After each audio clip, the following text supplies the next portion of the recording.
Fortes e torres de observação. Mas eu mandei fazendas e plantações. Da. Cara, a gente falou aí longamente já sobre a questão da visibilidade em áreas abertas, né? E eu acho que esse é talvez um dos motivos pelo qual faz mais sentido você ter fortes e torres de observação. Em áreas que são assim, eu acho que é muito útil você ter essas estruturas, então elas certamente vão surgir. Especialmente, eu diria, mais até do que nas planícies, em colinas e vales.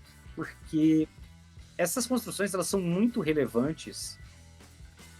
Novamente, eu estou falando em termos de lore, né? A gente está falando em composição de cenário.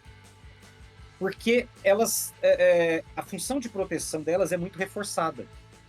Então, aquilo que eu falei, se você consegue ver até onde a vista alcança, mas até onde a vista alcança, se você estiver em altura de solo e você tiver grandes plantações de trigo, a sua vista é bloqueada pela sua plantação. Né? Qualquer pessoa que já viajou ali pelo Goiás já viu isso. Milho, soja, trigo, várias dessas plantações vão te bloquear a vista. Você não vai conseguir ver alguém chegando para invadir sua terra nessa brincadeira. Esse é o ponto. Então, eu acho que assim, você ter torres de observação em colinas, em vales, você ganha um negócio. É uma coisa tão consolidada em termos de história que é quase um termo à parte. Assim. Fortes de colina são estruturas que são conhecidas porque o cara bate o olho e fala: esta é uma posição estratégica que precisa ser protegida.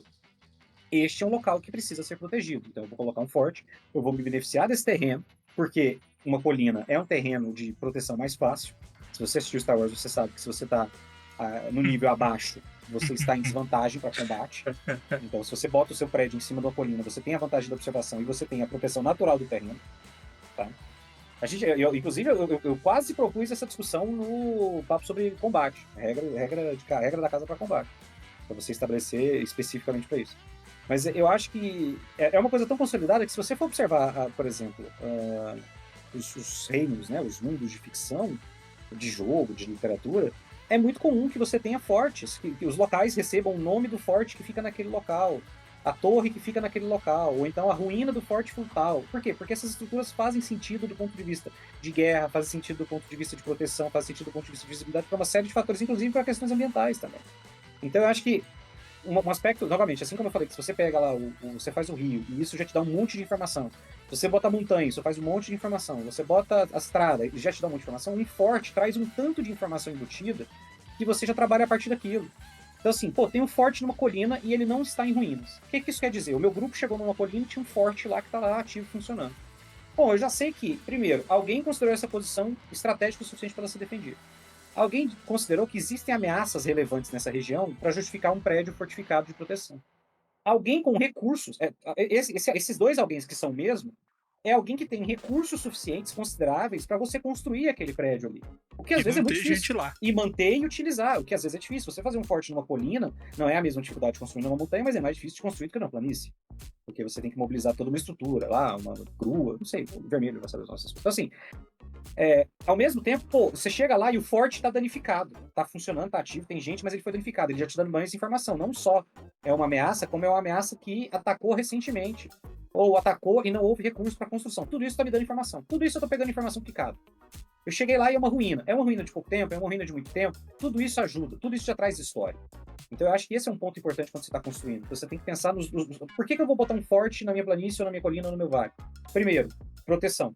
Se eu estou narrando uma aventura e existe um forte, o grupo pode... É um forte abandonado? Ele pode ser utilizado por proteção. É um forte com gente, eu posso negociar para ficar escondido ali, para me proteger ali, para passar a noite ali no local relativamente protegido e seguro. É um forte abandonado. Ainda é uma proteção. É uma proteção para você, mas é uma proteção para outras criaturas. Nada garante que você vai chegar lá e já levou outra criatura que olhou e falou: que belíssima caverninha artificial. Então, o fator proteção é um fator que você vai levar em conta se você colocar um forte. E o segundo fator é a história. Pensa, se você vai botar um forte, não bota um forte genérico, não bota um forte aleatório. Elabora a história. Por que aquele forte existe? Por que ele foi construído? Quem colocou ele lá? E isso vai te dar um enriquecimento do cenário interessante. Qual é a função dele? Ninguém constrói um forte do nada. Não é a gente jogando os jogos de sobrevivência que a gente joga e fala: caralho, que lugar massa, vou fazer uma torre. Bota uma torre ali. Pra quê? Pra nada. Depois a gente vai destruir essa torre. Não, no mundo real e nos mundos de fantasia em que as pessoas não têm recursos totalmente limitados, não funciona assim. Ele segue um pouco da premissa da estrada que a gente estava falando, né? Ele tem uma função ali, muitas vezes, de proteger uma região que é de acesso importante, né? Às vezes uma... Como é que chama? Onde duas cidades se encontram? Uma fronteira, às vezes é uma fronteira. Ou é uma região que você... Uma área limítrofe. Ou é uma região ali que você, sei lá, tem uma mina ali por perto, você quer proteger aquele lugar. Assim, normalmente, igual o Marcelo falou, eles são feitos em locais onde existe um interesse financeiro, político, o que quer que seja, para poder manter aquele forte ali. E também, como o Marcelo falou a respeito de colinas, se por acaso você não tem uma colina próxima, mas o forte, ou a torre, ela cumpre um pouco essa função de higher ground, né, que a gente tá falando. De conseguir enxergar além das pessoas que estão no nível do solo. Então, ela também é um excelente ponto de defesa. E, se você tiver num cenário que já tem canhões, é melhor ainda, né? Porque você pode atirar lá de cima sem nenhuma interrupção geográfica para impedir suas bolas de canhão de acertar alguém. Nada impede também de você enfiar umas balestras grandonas lá e fazer a festa. Uns catapulta, uns macos jogando bola de fogo. Exato, e lembrando assim, tem outras funções, tá? Ela tá protegendo uma estrada, tá protegendo uma fronteira, mas ela pode ser também, por exemplo, uma rota de fuga na zona rural toda que tá ali, pra essa torre que a galera foge caso aconteça alguma coisa. É nesse forte que a galera se aglomera. É só você lembrar, por exemplo, o Abismo de Helm no Senhor dos Anéis, já que a gente já citou, vamos falar de novo.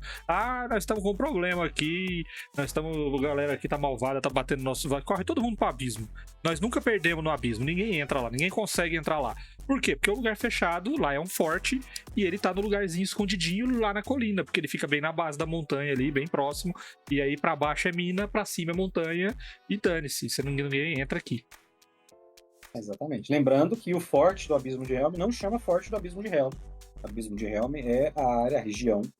O forte se chama Forte da Trombeta. Por quê? Porque tem um trombetão lá. Né? Pra quem gosta, vai Quem fazer gosta bom de trombetão. proveito.